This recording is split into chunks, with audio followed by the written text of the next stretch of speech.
Zach Parise shows off his shiner as he hits the ice for the Wild's morning skate on Thursday, March 30th, 2 days after taking a debilitating high stick to the face in a 54-overtime loss to the Washington Capitals at Xcel Energy Center. Courtesy of MN Wild. Since aggravating his back before the start of training camp, Zach Parise has been more or less a recluse. A perfect example of that came Wednesday morning as the Wild finalized preparations before the season opener against the Red Wings on Thursday night in Detroit. Parise skated alone in an empty Xcel Energy Center about an hour before the rest of his teammates hit the ice. He retreated to the locker room shortly after he was finished, presumably to get more treatment before heading home for the day.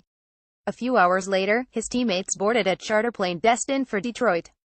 It's not exactly the scenario general manager Chuck Fletcher envisioned when he inked Parise and Ryan Suter to matching 13-year, $98 million contracts a little more than 5 years ago. Parise, 33, and Suter, 32, have combined for 155 goals and 300 assists since signing in July 2012 and have helped lead the Wild to the playoffs in each of the past 5 seasons. That said, the Wild haven't sniffed a Stanley Cup, never making it past the second round of the playoffs since they signed. That's not what Wild owner Craig Leipold had in mind when he committed to the mammoth deals, especially as it appears Parise, who has spent a career in the corners and in front of the crease, might be starting to break down with 8 years left on his deal.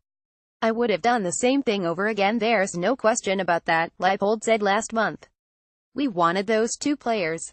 We needed them. It was an opportunity that was presented to us at the time, and we had to go for it.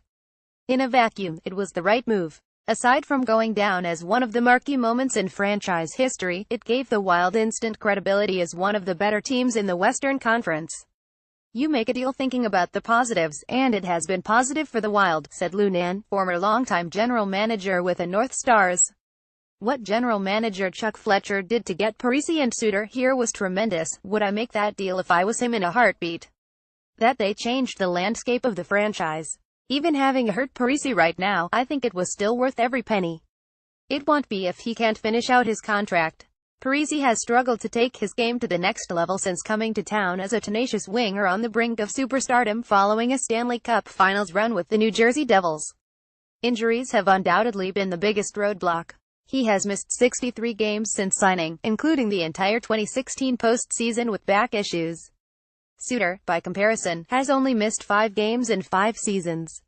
He's essentially the same player he was when he signed, an elite blue liner that made a name for himself with the Nashville Predators early in his career. While he's danced around questions about Parise, Fletcher said he won't be surprised if Suter signs another contract 8 years from now. "This guy could play to 45 if he wants," Fletcher said. "That's exciting to me that he continues to evolve and find ways to keep quickness and keep his game at a high level. You know, a lot of players have already fallen off by their early 30s, and these guys continue to evolve and get better." Parise, however, continues to struggle with back issues that have sidelined him in the past. "Nobody knows how that plays out," Fletcher said. "It's hard to predict these things.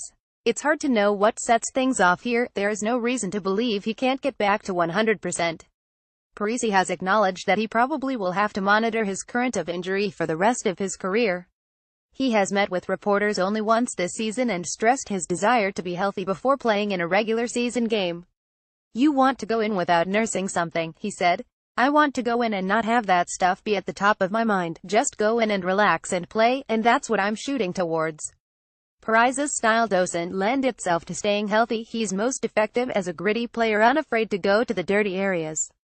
"He's a hard-edged player," NBC analyst Pierre McGuire said. "If a guy plays that way, and he has played that way throughout his whole career, though, at some point things break. It raises the question, does he need to change the way he plays?" "He can't change the way he plays," Nanne said. "That is what makes him who he is, and I don't see him ever playing differently because I don't think that's in his makeup. It's not simple," as former NBA superstar Kobe Bryant adding a post-game late in his career. Parise has made a living playing a certain way and wouldn't be nearly as effective player if he completely altered the way he played. Here's the thing about this sport: goal scorers have to be goal scorers, playmakers have to be playmakers, two-way players have to be two-way players, gritty, grimy, hard-edged guys have to be gritty, grimy, hard-edged guys, McGuire said. "You know, everybody has a different skill set, and they have to stick to that." McGuire said he views the Wild as a legitimate contender this season, but a lot of that hinges on Parise's health. "I would expect that if they're going to have any kid of serious ability to compete, he's going to have to be an important part of that group," McGuire said.